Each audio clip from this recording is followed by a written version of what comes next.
Hey, salut à toi! Dans cette vidéo, je te propose qu'on voit ensemble comment est disposé un peu le logiciel Silhouette, histoire de découvrir un peu comment il est fait. Et la prochaine vidéo, on verra déjà comment faire sa mise en page et comment enregistrer son fichier donc sur l'ordinateur ou sur la bibliothèque. Et dans les vidéos suivantes, on commencera à voir chaque outil, comment il fonctionne et comment donc l'utiliser. Allez, c'est parti. Alors, pour commencer, on a en haut ici ce qu'on retrouve dans tous les logiciels, un fichier édité, affiché, voilà, on retrouve partout. Ensuite, en dessous, on a nouveau dessin, ouvrir, quand on veut ouvrir un fichier qui est déjà créé, enregistrer, parce que c'est important de pouvoir faire ses sauvegardes, et envoyer vers l'imprimante, parce qu'on peut imprimer avec une imprimante et découper ensuite avec la machine. La machine n'imprime pas. Que ça soit tout de suite compris, la machine n'imprime pas, ce n'est pas une imprimante. Ensuite, couper, copier-coller, on retrouve partout. Annuler, qui est un bouton très très important pour pouvoir revenir en arrière lorsqu'on a fait des petites erreurs. Et rétablir quand on a un peu trop annulé. Tout sélectionner, tout désélectionner et sélectionner par couleur, ce qui est intéressant, on verra plus tard, quand on veut faire justement du flex ou du vinyle qui sont à plusieurs couleurs. Ensuite les zooms, donc on a plusieurs sortes de zoom, plus, moins. Le zoom avec la souris, donc en cliquant et en glissant, on peut zoomer une partie, la partie qu'on souhaite directement sur le fichier. Le zoom avec la souris, donc en scrollant ou en cliquant et en glissant. Et le dernier pour la taille fenêtre, donc pour revenir à la taille de ce qu'on appelle son média. Ensuite sur la droite on a design, donc c'est là où on est, la boutique pour pouvoir aller sur la boutique Silhouette facilement en cliquant dessus.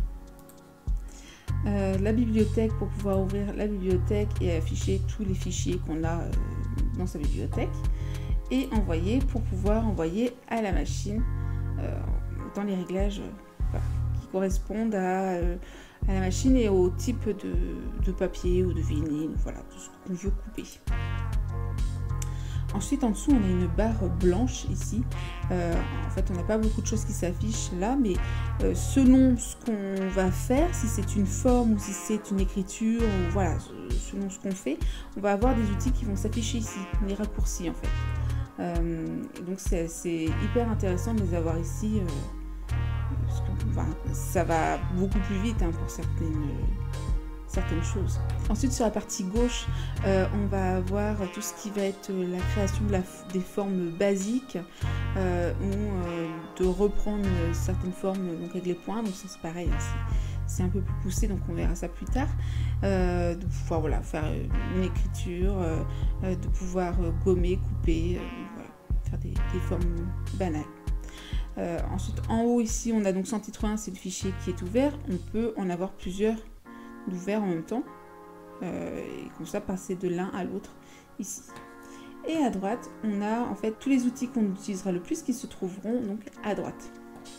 Donc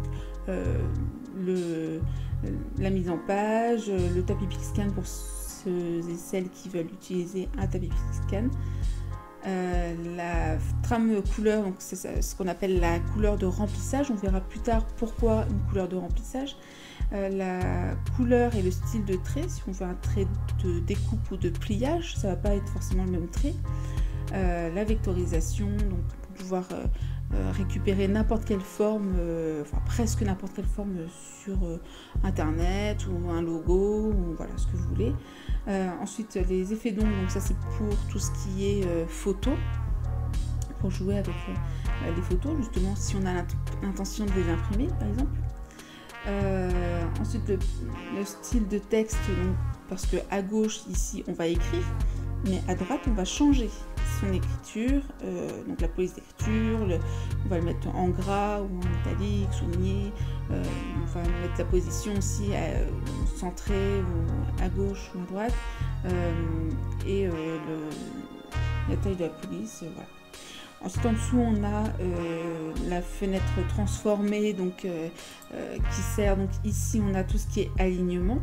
Ensuite, on va avoir tout ce qui est échelle, donc pour donner la taille que l'on souhaite. Pivoter pour quand on a besoin de pivoter une forme.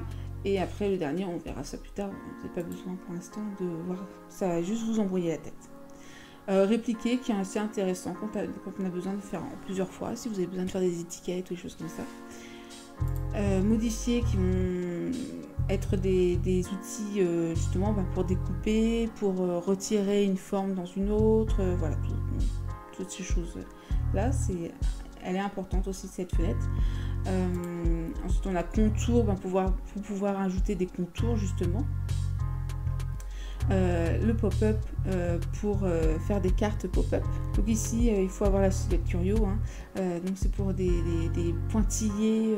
Si vous avez une silhouette Curio, vous avez un outil justement pour pouvoir faire des pointillés sur certaines matières, métal, des choses comme ça. Et ensuite, vous avez la fenêtre estampe qui sert à faire de l'embossage. Donc c'est pareil, hein, il faut avoir la silhouette Curio pour celle-ci.